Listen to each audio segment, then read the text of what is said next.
ज्ञानतिमिरान्धस्य ज्ञानाञ्जनशलाकया चक्षुरुन्मीलितं येन तस्मै श्रीगुरुवे नमः। हरे कृष्णा। आज गीता श्रृंखला के 11वें सत्र में आप सभी भक्तों का हार्दिक स्वागत है। तो आइए आज हम श्रीमद् भगवद गीता के प्रथम अध्याय के श्लोक क्रमांक 24 का अध्ययन करेंगे। श्लोक इस प्रकार है। संजय उवाच एवमुक्तो ऋषिकेशो गुडाकेशेन भारतः सेनयोरुभयोर्मध्ये स्थापित्वार्थोत्तमम्। अर्थात संजय ने कहा, हे भरतवंशी, अर्जुन द्वारा इस प्रकार संबोधित किए जाने पर भगवान श्री कृष्ण ने दोनों दलों के बीच में उस उत्तम रथ को लाकर खड़ा कर दिया। यहाँ पर अर्जुन को गुडाकेश कहकर संबोधित किया गया है। अगर संजय चाहते तो अर्जुन को कौनते या और भी अनेक अर्जुन के नाम थे, अर्जुन नाम था, ऐसे अनेक नाम थे, धनुर्धर था, वैसे नाम से संबोधित कर सकता था, परंतु एक नए नाम से गुडाकेश नाम से संबोधित किया गया है। यहाँ पे गुड़ा का अर्थ होता है नींद, और जो नींद को अपने वश में कर ले, नींद पर विजय प्राप्त कर ले, उसे कहते हैं गुडाकेश। यहाँ पे संजय धृतराष्ट्र को बताना चाह रहे हैं कि अर्जुन ने नींद के ऊपर विजय प्राप्त कर ली है। तो यहाँ पे हम समझ सकते हैं कि हर एक नाम का कुछ न कुछ अर्थ होता है। आज हम अपने बच्चों का नाम रखते हैं चिंटू, मिंटू वगैरह वगैरह।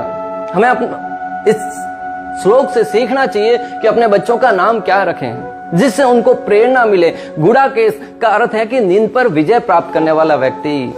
अगर हम अपने बच्चों का ऐसा आध्यात्मिक नाम रखेंगे, भगवान के नाम पे रखेंगे, तो जैसे जैसे उनके नाम का उच्चारण करेंगे, निश्चित रूप से उनके अंदर वो प्रवृत्ति भली भांति ढलती जाएगी, और भगवान का नाम उच्चारण करने से हमारी चेतना भी शुद्ध बनी रहेगी। इसलिए आगे से हमें यहाँ से सिद्धांत सीखना चाहिए कि अपने बच्चों का नाम रखने से पूर्व हमें भली भांति सोचना चाहिए कि उससे बच्चों को और हमको क्या प्रेरणा मिलने वाली है। नींद दो प्रकार की होती है। श्रील प्रभुपाद यहाँ पे वर्णन कर रहे हैं, तात्पर्य में बता रहे हैं कि नींद है वो दो प्रकार की होती है। एक तो जो रात्रि में काल के प्रभाव से जो नींद आती है, हालांकि सूर्य देव किसी पृथ्वी के किसी अन्य गोले पर रात्रि होती है तो कई दिन होता है, परंतु काल के प्रभाव से जब व्यक्ति तमोगुण में विचरण करने लगता है तब रात्रि में वो निद्रा अवस्था में सो जाता है। उस नींद को जो विजय प्राप्त कर ले, वो एक तो वो नींद होती है, और दूसरी नींद का यहाँ पे तात्पर्य में श्रील प्रभुपाद बताते हैं कि अज्ञान को भी अंधकार यानी कि नींद से तुलना की गई है। तो जो अंधकार पर, अज्ञान पर विजय प्राप्त कर ले, उसे भी गुडाकेश कहा गया है। तो यहाँ पे अर्जुन को विशेष रूप से अज्ञान रूपी अंधकार पे विजय प्राप्त करने के कारण उनको गुडाकेश नाम से संबोधित किया गया है।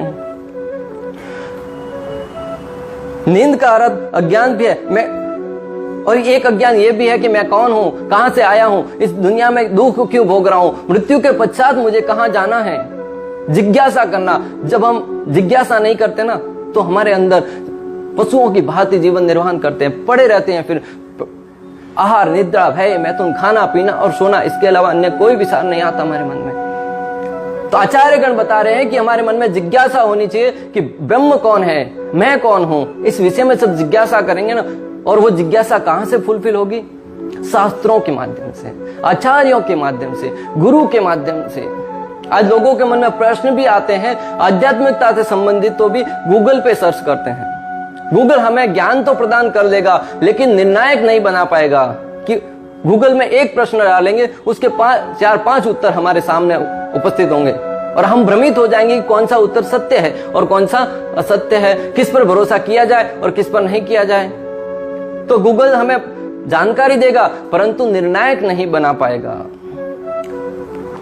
गूगल जानकारी दे सकता है पर निर्णायक नहीं बना सकता। अगर हमें भगवान और अपने अस्तित्व के विषय में जानना है तो गुरु और शास्त्रों के माध्यम से, वेदों के माध्यम से ही जान सकते हैं। जिस प्रकार एक बेटे को उसके जन्म के साथ ही उसके पिताजी उनसे दूर हो जाते हैं, कहीं दूर चले जाते हैं कमाने के लिए वगैरह वगैरह, और वो जैसे ही थोड़ा बड़ा होता है उसको इच्छा होती है जानने की मेरे पिताजी कौन है। अगर वो अपनी इच्छा से, अपनी शक्ति से, अपने सामर्थ्य से जानने का प्रयास करेगा तो पूरे राज्य में लोगों के डीएनए सैंपल टेस्ट करते फिरेगा कि मेरे पिता कौन है, मेरे डीएनए से किसका डीएनए मैच होता है, उससे वो जानकारी प्राप्त करेगा कि मेरे पिता कौन है। ऐसे वो जीवन भर भी दूसरों का डीएनए टेस्ट करता रहेगा, फिर भी उसको ठीक ठीक मालूम नहीं पड़ेगा कि उसके पिताजी कौन है। परंतु बहुत ही सरल और आसान तरीका है उसके पिता के विषय में जानने का, वो ये कि वो अपनी माता से पूछे कि माता मेरे पिताजी कौन है। और जैसे ही माता बताएगी ये व्यक्ति तुम्हारे पिताजी हैं, वो उसको पूर्ण श्रद्धा के साथ उनके ऊपर भरोसा कर लेगा। ठीक उसी प्रकार हम गूगल से या अन्य किसी भी व्यक्ति से कितना ही क्यों ना पूछ ले कि भगवान कौन है, भगवान की परिभाषा क्या है, लेकिन वहां से हमें ठीक ठीक उत्तर नहीं मिल पाएगा। परंतु अगर हम वेदों के माध्यम से, वेद है वो हमारी मां है, व्यासदेव ने भगवान श्री कृष्ण की कृपा से समस्त शास्त्रों का निरूपण किया है, वेदों को यथारूप लिपिबद्ध किया है। हम वेदों के माध्यम से जानने जाएंगे कि भगवान कौन है, तब हम बड़ी आसानी से समझ सकते हैं कि भगवान की परिभाषा क्या है। किसी के बारे में जानने के लिए 3 प्रमाण होते हैं। एक होता प्रत्यक्ष प्रमाण, दूसरा होता है अनुमान प्रमाण और तीसरा होता है शब्द प्रमाण। अक्सर लोग प्रत्यक्ष प्रमाण पे ज्यादा विश्वास करना चाहते हैं कि प्रत्यक्ष प्रमाण हम अपनी आंखों से देखेंगे तभी मानेंगे, हमने नहीं देखा नहीं मानेंगे। प्रत्यक्ष प्रमाण को की त्रुटियां क्या है, उसमें हम ठीक ठीक क्यों नहीं समझ पाते, उसके हम कुछ उदाहरण समझेंगे। जिस प्रकार हम किसी समुद्र को दूर से देखेंगे तब वहां पे हमें समुद्र का पानी दिखेगा, आजू बाजू में जो पेड़ खड़े हैं वो दिखेंगे, यानी कि हम अपनी आंखों से देख रहे हैं कि वहां पे सिर्फ और सिर्फ पानी है और पेड़ पौधे हैं और कुछ नहीं है। परंतु जैसे ही नजदीक जाकर देखेंगे तो उसके अंदर मछलियां भी हैं और अनेक जीव जंतु भी हैं, यानी कि हमारी दृष्टि है वो पूर्ण नहीं है, हम अपनी आंखों से दूर से वो दृश्य पूर्ण रूप से नहीं देख सकते। तो प्रत्यक्ष प्रमाण है वो पूर्ण सत्य नहीं है। दूसरा उसका जो कमी है वो है कि सूर्य को हम दूर से देखने का प्रयास करेंगे तो हमें मालूम पड़ेगा एक आग का गोला है, प्रकाश है, परंतु सूर्य पृथ्वी से कितना दूर है, उस ग्रह पर क्या क्या वातावरण है, वहां पे कौन कौन जीव रहते हैं, वहां के बारे में पूर्ण जानकारी हमें प्राप्त नहीं होगी। परंतु वही अगर हम शास्त्रों के माध्यम से पढ़ने का प्रयास करें तो वेदों में समस्त ग्रहों के बारे में बड़े विस्तार से वर्णन किया गया है। आज के साइंटिस्ट उसी ज्ञान को अपने तरीके से शोध करके फिर बताते हैं कि सूर्य की दूरी यहां से इतनी है। अरे मूर्खों, पहले ही वही जानकारी वेदों में शास्त्रों में दी गई है, फिर उसे पुनः अपने प्रयास के द्वारा अनेक मात्रा में धन अर्जित करके, धन व्यर्थ करके उसे जानने की क्या आवश्यकता है। तीसरा त्रुटि है प्रत्यक्ष देखने पर भी, जैसे हम एक गिलास में, कांच के गिलास में पेंसिल रख देते हैं, पानी से भर दीजिए गिलास को तो पेंसिल हमें टेढ़ी नजर आएगी। हालांकि पेंसिल टेढ़ी नहीं है, फिर भी हमारी दृष्टि से पेंसिल पानी में होने के कारण टेढ़ी नजर आती है। तो हम अपने प्रत्यक्ष आंखों से देखते हुए भी धोखा खा जाते हैं, यानी कि हमारी दृष्टि है वो पूर्ण नहीं है।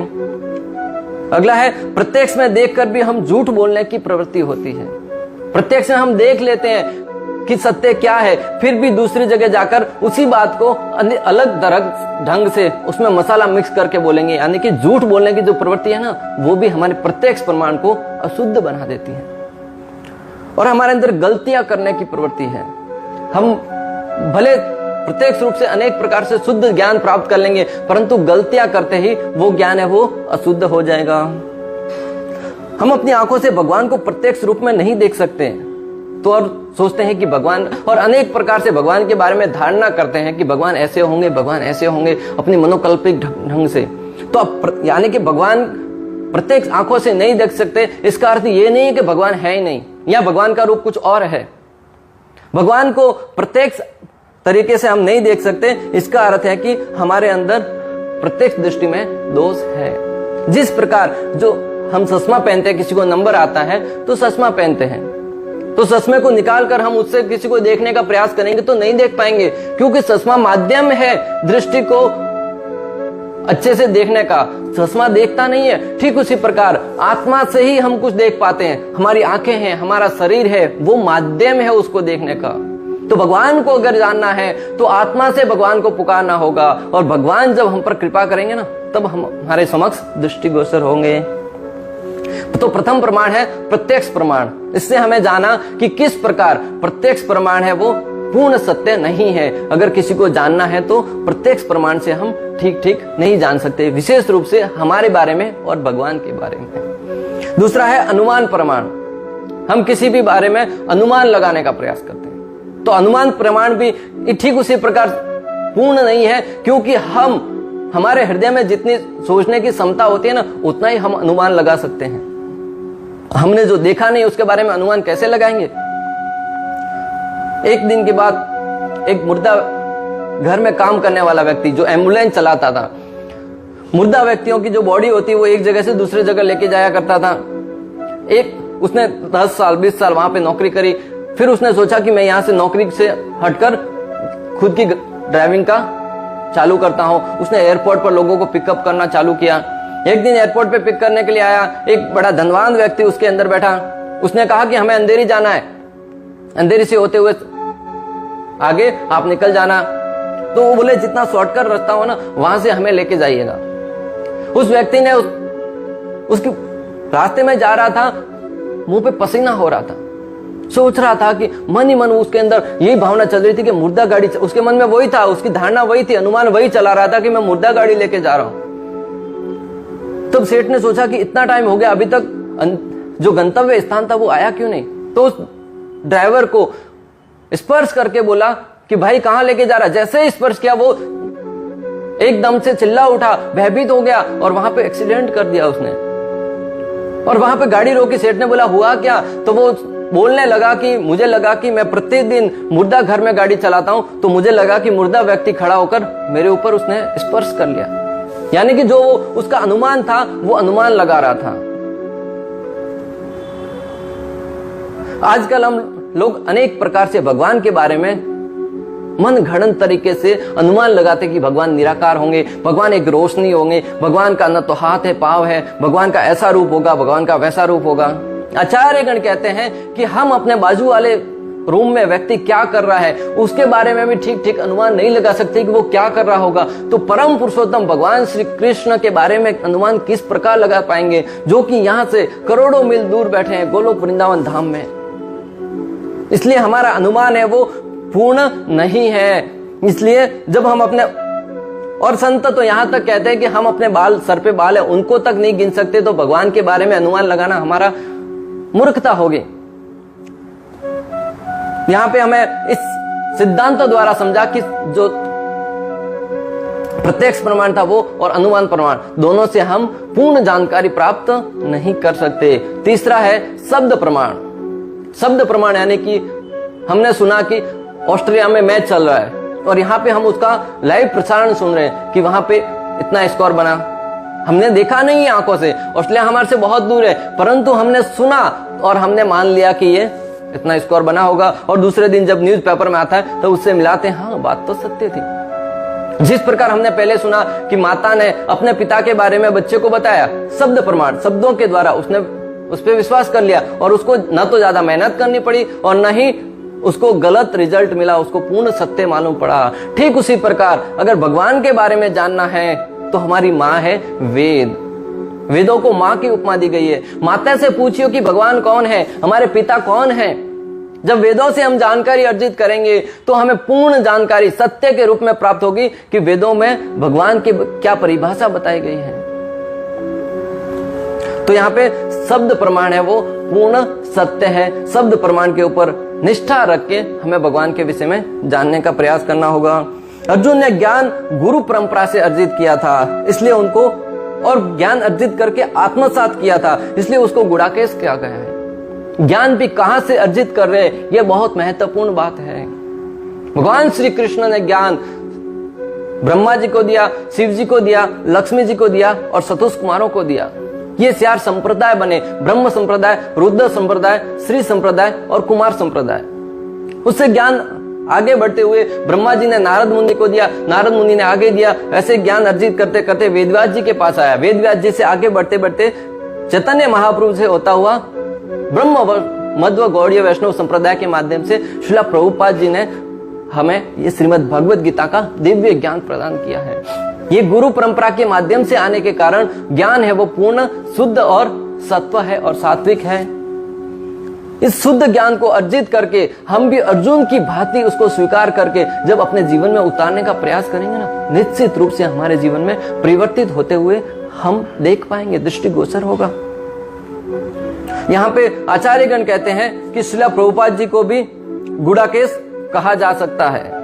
क्यों? श्रील प्रभुपाद ने भी नींद पर विजय प्राप्त कर ली थी, नींद पर विजय प्राप्त कर ली थी। श्रील प्रभुपाद ने बचपन से ही उनके अंदर ऐसी दिव्य दृष्टि थी, ऐसा ज्ञान अर्जित करने की जो भावना थी, अर्जुन के अंदर जो ज्ञान अर्जुन अर्जित करने की भावना थी ना, उन्होंने भगवान के समक्ष जिज्ञासा करी कि मुझे मेरे जो समक्ष खड़े हैं उनको मैं नहीं मारूंगा, उनके समक्ष मैं हथियार नहीं उठाऊंगा। और उन्हें भगवान की शरणागति स्वीकार करके भगवान से ज्ञान अर्जित करने की इच्छा जागृत करी। तभी भगवान श्री कृष्ण ने, जो कि परम पुरुषोत्तम भगवान है, उन्होंने 18 अध्यायों में संपूर्ण भगवत गीता का ज्ञान अर्जुन को सिर्फ और सिर्फ मात्र 45 मिनट में प्रदान कर लिया।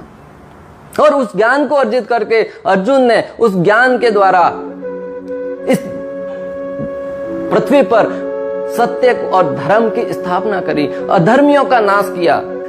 अगर आजकल अक्सर लोगों के मन में प्रश्न उठता है कि हिंसा करनी चाहिए कि नहीं करनी चाहिए, भगवान श्री कृष्ण ने हिंसा करवा दी, इसलिए उनकी पूजा नहीं करनी चाहिए। और लोग तो यहां तक कहते हैं कि भगवान ने हिंसा करवाने के कारण वो नरक में वास करते हैं। क्या भगवान कभी नरक में वास कर सकते हैं? जो नरक उनके एक इशारे पर, नरक के जो अधिपति हैं, जो अधिपत्य देवता हैं, वो उनके एक इशारे पर उन किसी भी व्यक्ति को वहां से निकाल सकते, तो क्या वो स्वयं वहां पे नरक में वास करेंगे?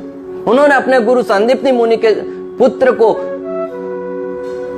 यमराज के पास जाकर वहां से वापस लेकर आए, तो भगवान वहां पे कैसे रह सकते हैं? तो भगवान के विषय में कि भगवान ने युद्ध करवाया, युद्ध करना चाहिए या नहीं करना चाहिए, उसके विषय में अभी लोगों के मन में अलग अलग धारणा बनी हुई है। आज हम देखते हैं कि बोलते हैं कि गांधी जी की तरह अहिंसा का मार्ग अपनाना चाहिए, परंतु हमारे शास्त्र, भगवत गीता है, रामायण है, महाभारत है, ये हमें सिखाते हैं कि जो अहिंसा का मार्ग है वो भी आवश्यक है, परंतु आवश्यकता पड़ने पर हिंसा को भी स्थान दिया गया है। महाभारत में देखा कि वहां पे अनेक प्रकार की हिंसा हुई, रामायण में देखा कि वहां पे अनेक प्रकार की हिंसा हुई, बड़े बड़े युद्धों में देखा कि वहां पे अनेक प्रकार की हिंसा हुई, और हिंसा का प्रयोग करके वहां पे धर्म की स्थापना हुई। जो अहिंसा से हम युद्ध जीतते हैं ना, जो स्वतंत्रता प्राप्त करते हैं ना, उसमें आचार्यगण कहते हैं कि हम दबे हुए रहेंगे, पराजित होकर विजय मिली, ये स्वतंत्रता का स्वाभिमान और गर्व से जीने नहीं देगी हमें। जो हम रो रो कर गिड़गिड़ा कर जो स्वतंत्रता प्राप्त करते हैं ना, उसमें हमारे अंदर स्वाभिमान नहीं होगा, हमारे अंदर गर्व नहीं होगा, हम स्वतंत्रता के साथ नहीं जी पाएंगे कि हमने शौर्य के साथ युद्ध लड़के उस विजय को प्राप्त किया है। हृदय में दुख की भावना रहेगी कि पराजित होकर किसी की कृपा से हम विजय हुए हैं। भले दूसरे कुछ जाने या ना जाने, परंतु हमारे हृदय में तो हमेशा यही बात बनी रहेगी ना कि हमने किसी की कृपा के ऊपर आश्रित होकर हम स्वतंत्रता की जिंदगी जी रहे हैं, परंतु स्वाभिमान के साथ नहीं जी पाएंगे। और बहादुर से प्राप्त की गई विजय में हम अपने धर्म का पालन कर सकते हैं, स्वाभिमान से जी सकेंगे, और अपने शौर्य का प्रदर्शन करने के कारण लोग हमारा सम्मान भी करेंगे। हम अपने धर्म का पालन अच्छे से कर सकते हैं, क्योंकि हमने बलिदान देकर अपने शौर्य के बल पर विजय प्राप्त करी है। तो हमें निश्चित अभी यहां पे करना है कि हम किस प्रकार की, हम ये कहकर हिंसा को बढ़ावा नहीं दे रहे, परंतु अगर कोई हमारे ऊपर अत्याचार करता है, बल के ऊपर अत्याचार करता है, और हम उसको उचित जवाब नहीं देंगे ना, तो हमें निर्बल जानकर हमारे ऊपर पूर्ण रूप से अत्याचार करता रहेगा। क्योंकि अत्याचार, आचार्यगण कहते हैं कि अत्याचार करने वाले से ज्यादा दोषी तो अत्याचार सहने वाला है, क्योंकि अत्याचार सह रहे हैं तभी तो वो सामने वाला अत्याचार कर रहा है। अत्याचार करने वाले व्यक्ति को उचित शब्दों में उसे जवाब देना चाहिए। जिस प्रकार एक उदंडी सर्प होता है, वो किसी को काट देता है तो उसको तुरंत मार दिया जाता है। अगर उसको उचित सबक नहीं सिखाएंगे तो वो किसी और को जाके सर पे वो डसेगा। जो दुर्जन व्यक्ति है, सठ व्यक्ति है, उसका स्वभाव ही है दूसरों को हानि पहुंचाना। अगर उसको उचित जवाब नहीं दिया जाए तो उसकी उदंडता और बढ़ेगी। एक व्यक्ति के समक्ष उसने कुछ कार्रवाई करी और हमने उसका प्रतिक्रियात्मक उत्तर नहीं दिया तो वो दूसरों को भी हानि पहुंचाने का प्रयास करेगा।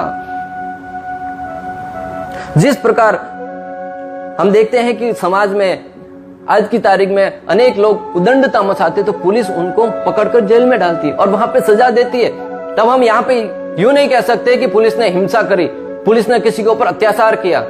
वो गलती कर रहा था इसलिए उसको सजा दी गई। उसको अनेक प्रकार से मारते भी है, यहां तक कि फांसी की सजा भी दी जाती है।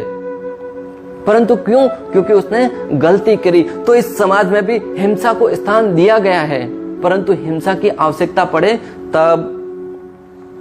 अहिंसा का प्रसार करने से दुर्बल लोगों की संख्या बढ़ जाएगी और सक्षम लोगों का शौर्य दब कर रह जाएगा पूर्ण रूप से, कि एक गाल पे मारा दूसरा गाल भी आगे कर दिया, दूसरे पे मारा तीसरी बार पहला वाला गाल भी आगे कर दिया। इस प्रकार अगर हम यही मानसिकता के साथ जिएंगे ना, तो जो शौर्यवान व्यक्ति है, जिसके अंदर स्वाभिमान का खून है, वो दब जाएंगे और निर्बल लोगों की संख्या है वो दिन ब दिन बढ़ती जाएगी।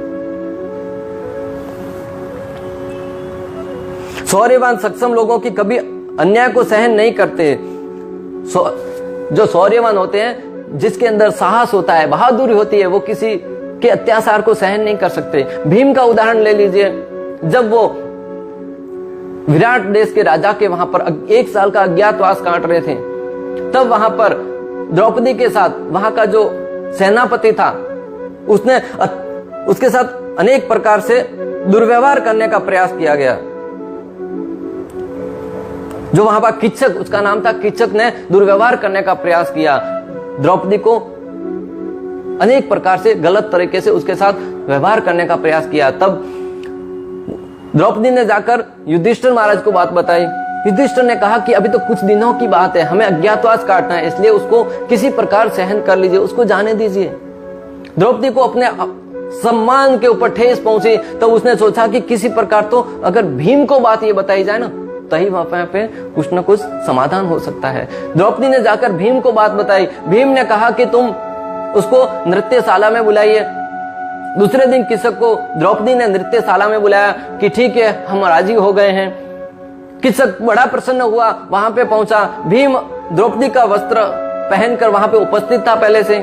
जैसे ही किचक वहां पे पहुंचा, उसके ऊपर लाठ और गुस्सों से बहुत तरह से उसको पीड़ित किया, उसको मार दिया। तो यहाँ पे जो मैं आपको कहना चाह रहा हूं कि जो शौर्यवान व्यक्ति होते हैं, उनको दबाना नहीं चाहिए, उनका उपयोग कहीं ना कहीं करना चाहिए, वरना इस समाज में, इस देश में दुर्बल व्यक्तियों की संख्या वो पूर्ण रूप से बढ़ जाएगी। आज की तारीख में भक्तों को भी चाहिए कि किस प्रकार हम अपने कर्तव्य का निर्वहन करते हुए जहां पर जिस वस्तु की आवश्यकता पड़े ना, वहां पे उसका प्रयोग करना चाहिए। ऐसा नहीं है कि सिर्फ भक्तों का कार्य भक्ति करना, माला लेके बैठ जाना। हमारा अपना कर्तव्य है, देश के प्रति कुछ कर्तव्य है, समाज के प्रति कुछ कर्तव्य है, उसे निर्वहन करते हुए जहां पर जिसकी आवश्यकता, शस्त्र और शास्त्र दोनों को जीवन में उसका प्रशिक्षण लेना चाहिए। दोनों प्रकार के लोगों की जीवन में आवश्यकता है, शस्त्र के माध्यम से या शास्त्र के माध्यम से। शास्त्र के माध्यम से समझाने का प्रयास करना चाहिए, परंतु जो दुर्जन व्यक्ति है, सठ व्यक्ति है, जो शास्त्रों की बातों को नहीं समझते, उनके ऊपर शस्त्र का प्रयोग करना भी अनिवार्य है। तभी तो समाज में जो समाज व्यवस्था है, जाति और समाज की व्यवस्था है, वो पूर्ण रूप से बनी रहेगी। वरना उदंड व्यक्ति है, वो साधारण व्यक्तियों को सहन से जीने नहीं देंगे। तो आज के श्लोक क्रमांक 24 से हमने सीखा कि किस प्रकार अर्जुन को गुड़ाकेश कहकर संबोधित किया गया। तो हमें अर्जुन के गुड़ाकेश शब्द से सीखना चाहिए कि हम भी अपने जीवन में निंद्रा पर विजय प्राप्त कर लें, चाहे वो काल के प्रभाव से आने वाली निद्रा हो या फिर अज्ञान रूपी अंधकार के रूप में आने वाली निद्रा हो। तो अज्ञान रूपी अंधकार रूपी निद्रा है ना, उस पर विजय प्राप्त करना बहुत महत्वपूर्ण है, क्योंकि उस पे जो अज्ञान रूपी अंधकार को हम पार कर जाएंगे तो उसके आगे हमें भगवान के श्री शरणों की सेवा करने का रास्ता प्रशस्त होगा, वहां तक जाने का रास्ता प्राप्त होगा।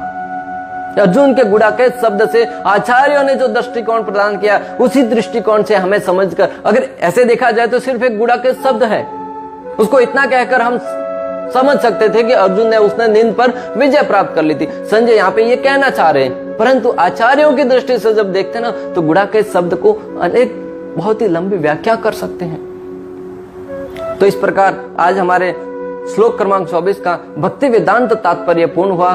अंत तक हमारे साथ बने रहने के लिए आप सभी भक्तों का बहुत बहुत धन्यवाद। श्रीला प्रभुपाद की जय। श्री श्री राधा गोपीनाथ भगवान की जय। श्रीमद् भगवद गीता की जय। हरे कृष्णा कृष्णा कृष्णा हरे हरे, हरे राम राम राम हरे हरे।